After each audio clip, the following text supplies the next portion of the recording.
Hello and good morning to all of you.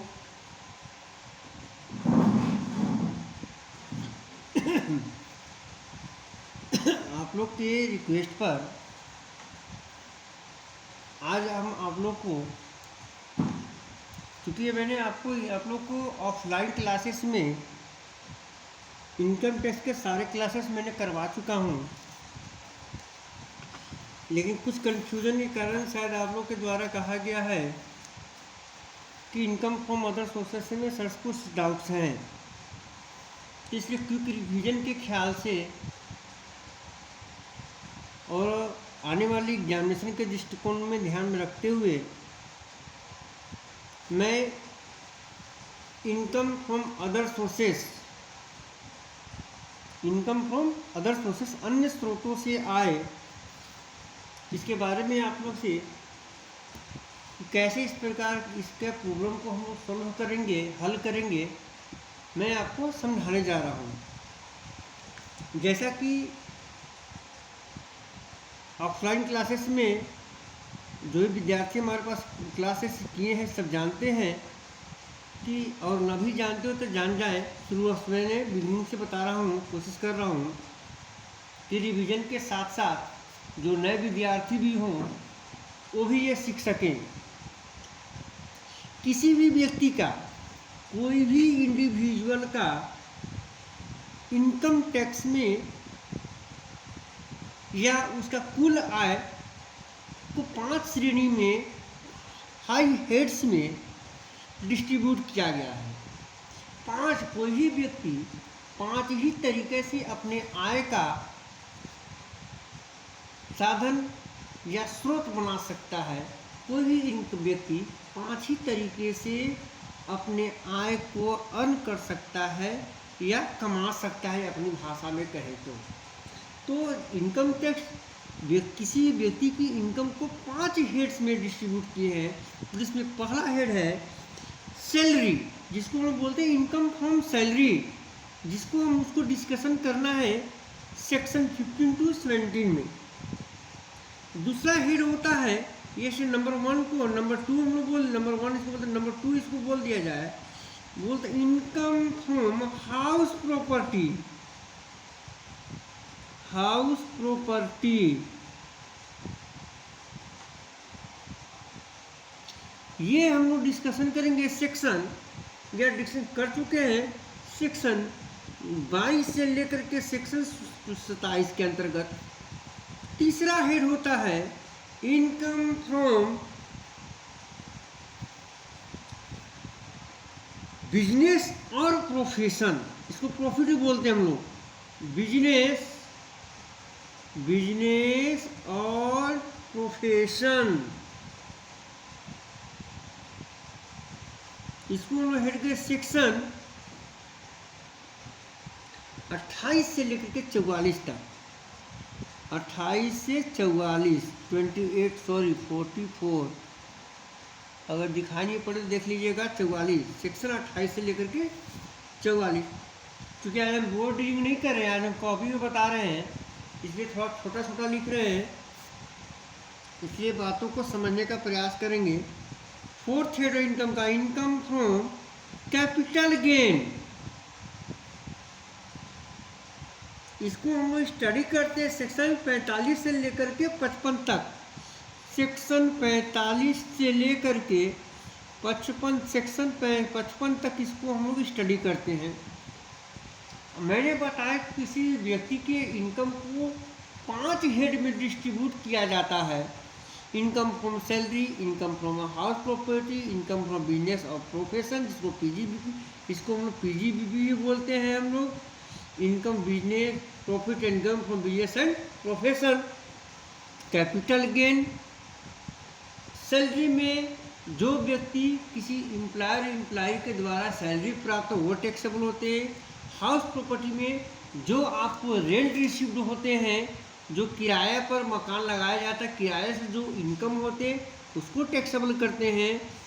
और income from business और profession में जो व्यक्ति बिजनेस करके, वस्तु का क्रय विक्रय करके जो लाभ कमाते हैं, प्रॉफिट अर्न करते हो, वो इनकम फ्रॉम बिजनेस और income from profession special skill अगर किसी व्यक्ति के अंतर्गत रहता है तो वो सारी इनकम को हम लोग पीजीबीपी के अंतर्गत टैक्सेबल करते हैं। तो यहाँ ध्यान दिलाना चाहेंगे कि बिजनेस और प्रोफेशन में मूलभूत अंतर यही होती है कि बिजनेस में किसी भी वस्तु का क्रय एवं विक्रय करके लाभ कमाया जाता है, जबकि प्रोफेशन में वस्तु का क्रय एवं विक्रय की आवश्यकता नहीं पड़ती है। बिजनेस करने के लिए आपको किसी स्किल की आवश्यकता, स्पेशल स्किल की आवश्यकता नहीं पड़ती है, लेकिन प्रोफेशनल के लिए ये आपको एक special know how, special knowledge की जानकारी पर आवश्यकता पड़ती है, किसी स्पेशल डिग्री की आवश्यकता पड़ती है, जैसे doctor, engineer, farmer, professor, cricketer etcetera. तो ये सारे की स्पेशल ज्ञान होते हैं और तो दोनों को हम लोग पीजीबीपी के अंतर्गत टैक्सेबल करते हैं। फोर्थ हेड है कैपिटल गेन। कैपिटल के अंतर्गत मैंने ऑलरेडी पढ़ा चुका हूँ, फिर भी रिमाइंड करवा दे रहा हूँ। कैपिटल गेन के अंतर्गत क्या टैक्सेबल करते हैं कि कोई भी कैपिटल एसेट्स को सेल करने से प्रॉफिट या लॉस। कैपिटल गेन जो चैप्टर में आप जा कर के आप समझ लेंगे या मेरा वीडियो देख करके आप समझ लेंगे कैपिटल गेन क्या है, कैसे टैक्सेबल करते हैं, चारों हेड के संबंध में। ये चारों का वीडियो मैं इन फ्यूचर में अपलोड करूँगा। और जो इनकम इन चारों के अतिरिक्त व्यक्ति बहुत सारे कार्य करते हैं। जो व्यक्ति कहीं काम नहीं करते हैं तो उसको सैलरी नहीं मिल सकता है। जिनका आपने किसी घर को किराए पर नहीं लगाया है तो रेंट इनकम नहीं हो सकता है। कोई बिजनेस ना करे तो बिजनेस की इनकम नहीं हो सकता है। कोई अपना असेट्स नहीं सेल करे तो कैपिटल गेन भी नहीं हो सकता है। तो व्यक्ति अपने जीविका के साधन के लिए बहुत सारे अन्य काम करते हैं, जैसे एजेंसी ले लेना, कहीं कमीशन के तौर पर सेल्स कमीशन के रूप में काम करना, सब टेलेंट के से इनकम होना, रॉयल्टी से इनकम होना, कहीं डायरेक्टर हो तो उसके रूप में फी के रूप में इनकम होना। तो कोई भी दुनिया का कोई भी, सीधी सी बात है, दुनिया का कोई भी इनकम जो ये चार हेड के अंतर्गत नहीं आते हैं उसको हम लोग पांचवा head income from other sources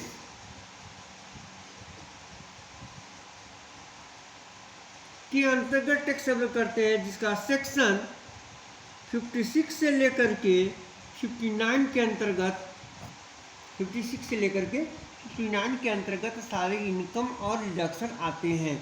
तो मुझको सेक्शन 56 और 59 के बीच में क्या क्या है ये मुझको डिस्कशन करने हैं। वंस अगेन मैं आप लोगों को बता देना चाह रहा हूँ कि किसी भी व्यक्ति के इनकम अगर ये चार हेड में नहीं आते हैं, यानी कि सैलरी में, हाउस प्रॉपर्टी में, बिजनेस प्रोफेशन में, कैपिटल गेन में, ये चार हेड को छोड़ करके अन्य कोई भी इनकम हो, जैसे लॉटरी का इनकम निकल गया, कौन बनेगा करोड़पति से इनकम मिल गया, क्रिकेटर का इनकम हो गया, कि फी का इनकम हो गया, कहीं से ब्याज मिल गया, डिविडेंड मिल गया।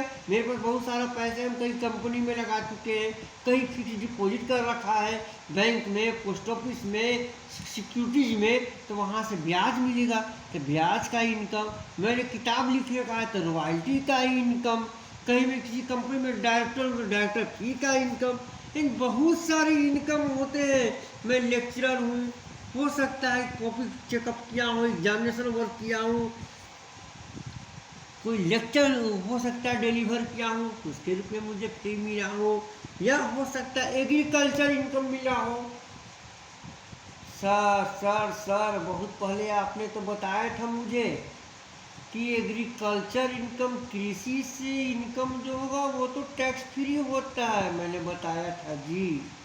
लेकिन अगर मैंने बताया कि एग्रीकल्चर, अभी मैं बताने जा रहा हूँ, एग्रीकल्चर इनकम फ्रॉम अब्रॉड और foreign, not situated in India, outside India, अगर कोई वैसा इनकम हो जो मुझे इंडिया से बाहर से कृषि से इनकम प्राप्त हो तो वो टैक्सेबल हो। डिविडेंड, डिविडेंड पता है आप लोग को, बीकॉम का विद्यार्थी है तो अच्छा से पता है डिविडेंड क्या होता है। लेकिन बता दो, dividend from Indian company fully exempted, but if you receive dividend from foreign company it will be taxable. अगर भारतीय कंपनी से आपको लाभांश प्राप्त होती है तब तो वो एग्जम्प्ट है, लेकिन अगर विदेशी कंपनी से प्राप्त हो तो टैक्सेबल हो जाएगी। और फैमिली पेंशन, सर एक तो पेंशन था, हम उसको सैलरी में बताए थे, बिल्कुल बताया था मैंने। पेंशन और family pension both are different thing. Family pension किसी न किसी विडो को दिया जाए, जो कि मैं अभी आगे आकर के डिस्कस करूंगा। तो खैर 1 सेकेंड फिर बता दूँ कि सर आखिर अदर सोर्सेस में टैक्सेबल क्या क्या होते हैं। अदर सोर्सेस में टैक्सेबल क्या क्या होते हैं। अब बहुत सारा लिखने से ज़्यादा बेहतर होगा कि मैं आपको बता दे रहा हूँ, मैं बुक्स की सहायता लूँगा। आप लोग को समझाने के दृष्टिकोण से कि लिखने में ज़्यादा समय लगेंगे, उसी वर्ड को मैं लिखूँ, उसको वर्ड को मैं डिक्टेट कर दूँगा, उस बुक को मैं सामने रखूँगा और बता दूँगा कि क्या क्या अदर सोर्सेस में टैक्सेबल होते हैं और क्या क्या नहीं होते हैं, क्या क्या डिडक्शन दिए जाते हैं। चलिए एक बार फिर से रिमाइंड मैं कर दूँ रहा हूँ कि इनकम टैक्स का टोटल 5 हेड होते हैं। Income from salary, income from house property, business profession, capital gain. ये 4 हेड, कोई भी इनकम अगर ये 4 हेड के अतिरिक्त हो तो इनकम फ्रॉम अदर सोर्सेज के अंतर्गत टैक्सेबल होंगे। अब यहाँ प्रश्न उठता कि कौन कैटेगराइज करेगा। ऐसे देखा जाए तो इनकम फ्रॉम अदर सोर्स कोई अध्याय नहीं है, जो 4 हेड में बच जाता है इनकम, वो अदर सोर्सेस में आकर के टैक्सेबल होंगे।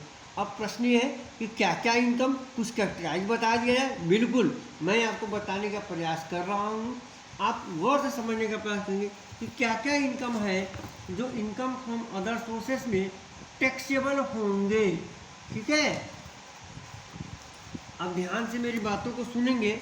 अब मैं कुछ बुक्स का सहायता रहूँ। ये मैं जो किताब पढ़ाता हूँ, फिर बता रहा हूँ, डॉक्टर एच.सी. मेहरोत्रा, डॉक्टर एच.सी. मेहरोत्रा तो बुक से मैं समझाने का प्रयास करूँ, वही बुक है। अगर आप लोग पास ये बुक है तो भी ठीक है, और नहीं है तो भी कोई बात नहीं है। मैं बुक को सामने ला रहा हूँ और आप देखेंगे कि कैसे कैसे इनकम फ्रॉम अदर सोर्सेस को प्रश्न को हम लोग सॉल्व करेंगे और क्या क्या इनकम इसके अंतर्गत आते हैं। Income from other sources, yes yes yes. अगर आप लोग को दिखाई पड़े तो ठीक है, तो जूम कर लेंगे। शायद काफ़ी छोटे हो जा रहे हैं writing. Yes, income from other sources, नहीं मुझको नहीं लग रहा है कि दिखाई पड़ रहा है आप लोग को। चलिए ऐसा करेंगे, आप लोग हो दिक्कत तो होंगे। Chapter 12, yes, income from other sources, काफ़ी डिस्टेंस हो रहे हैं। एक कोशिश करते हैं ना,